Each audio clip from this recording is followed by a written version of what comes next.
مساء الخير متابعينا متابعين قناة المصدر من كل مكان. احنا النهاردة معانا ومعاكم من فندق توليب النرجس تجمع الخامس الفنان المونولوجيست اسلام جميل. اهلا وسهلا. اهلا وسهلا بيك يا استاذ غاده. الحمد لله. نور المهرجان محبوبة. ربنا يخليك، هي محبوبه وهي حبيبتنا فعلا، وربنا حابب فيها خلقها يا رب. يا رب اللهم امين. قولي بقى ايه اخبار المهرجان النهارده والتنظيم؟ كلمني كده عن وجودك النهارده في المهرجان. هو يعني اللي انا شايفه بسم الله ما شاء الله، تنظيم رقم واحد. تنظيم رقم واحد. مقابله حلوه. الجو حلو والدنيا جميله، يعني مش قادر اوصف، يعني مفيش كلام يعبر عن، هي محبوبه، يعني الملكه محبوبه، يعني غنيه عن التعريف.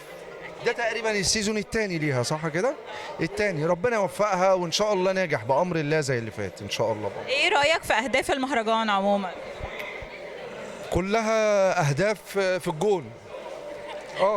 بما اني مونولوجيست، اهداف في الجون. الملكه محبوبه، يعني بسم الله ما شاء الله، يعني بتمنى لها التوفيق والنجاح وان شاء الله يا رب تكون في نجاح مستمر. طب احنا عايزين بقى بما انك مونولوجيست بقى، عايزين كده فقره كده للمشاهدين، مشاهدين قناه المصدر. بما اني عضو مجلس شعب، طبعا دي كاركتر، انا مش عضو مجلس شعب. بما اني عضو مجلس شعب واهتم بالشباب الفتره اللي جايه، انا نويت ان انا ادي لكل شاب عشه من العشش اللي عندي في الشرقيه، لان انا شغال في الدواجن والبيض.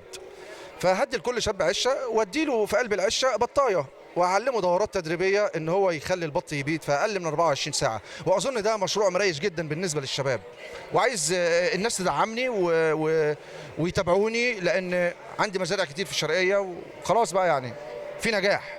طب عايزين لو سمحت فقره تانية من فضلك. فقره تانية للاستاذ. قلد لنا حد. يعني مثلا ممكن الاستاذ الراحل الفنان الكبير محمود عبد العزيز، في فيلم الكيف قال له ايه؟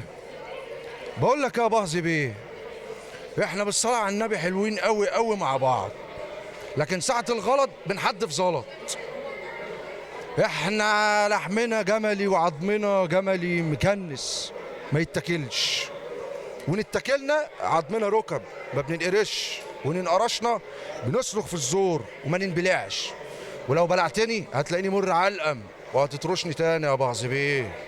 برافو عليك يا اسلام، ان شاء الله مزيد من التألق والتوفيق، واتمنى لك طبعا كل خير الفترة اللي جاية، وبتمنى لك ان انت تكون اشهر فنان في مصر والوطن العربي.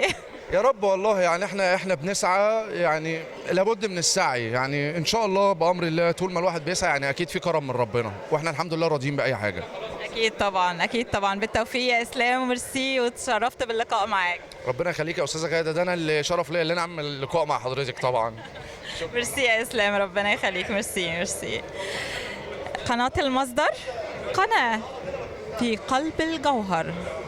كان معكم غادة حجاج من قناة المصدر، شكرا.